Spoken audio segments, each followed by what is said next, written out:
খবর 24 সাথে আপনাকে স্বাগত। নতুন নতুন খবর জানার জন্য আমাদের চ্যানেলে চোখ রাখুন। নমস্কার, খবর 24 সাথে আপনাদের স্বাগত। দর্শক, বউকে ভালোবেসে ফোন উপহার দিয়েছিলেন সল্টলেকের এক আইনজীবী, আর সেই ফোনই এখন তাদের মাথা ব্যথার কারণ হয়ে দাঁড়িয়েছে।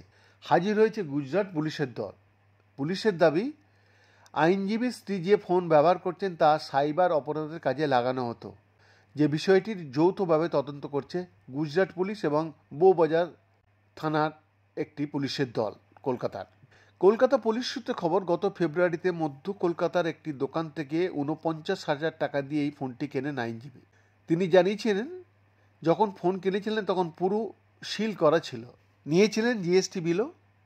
কেনার সময় দেখে মনে হয়নি যেটা সেকেন্ড হ্যান্ড ফোন, তারা নতুন ফোন বলেই কিনেছিলেন বলে তারা জানতেন। কিন্তু ভুলটা ভেঙে যায় কয়েকদিনের পরেই। আইনজীবী জানিয়েছেন, গুজরাট পুলিশের তরফে যোগাযোগ করে বলা হয় যে তাদের ফোনটা আদতে সাইবার অপরাধের জন্য ব্যবহার করা হতো।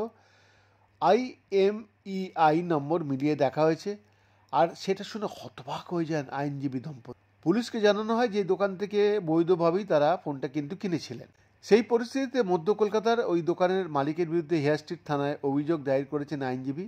ইতিমধ্যেই দোকানের মালিককে তলব করেছে পুলিশ। সেই সঙ্গে যে ডিস্ট্রিবিউটরের থেকে ফোন কিনেছিলেন ওই দোকানের মালিক, তাকেও তলব করা হয়েছে বলে সূত্রের খবর।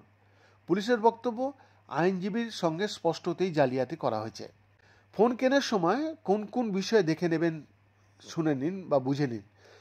প্রথমত, অফিসিয়াল ওয়েবসাইট থেকে IMEI নাম্বার দিয়ে ফোনের বিষয়ে তথ্য জেনে নেবেন। দ্বিতীয়ত, ভালোভাবে ফোনটা দেখে নিন, কোনো রকম দাগ আছে কিনা, ক্ষতি হয়েছে কিনা। তৃতীয়ত, ফোনের যাবতীয় হার্ডওয়্যার খতিয়ে দেখে নিন।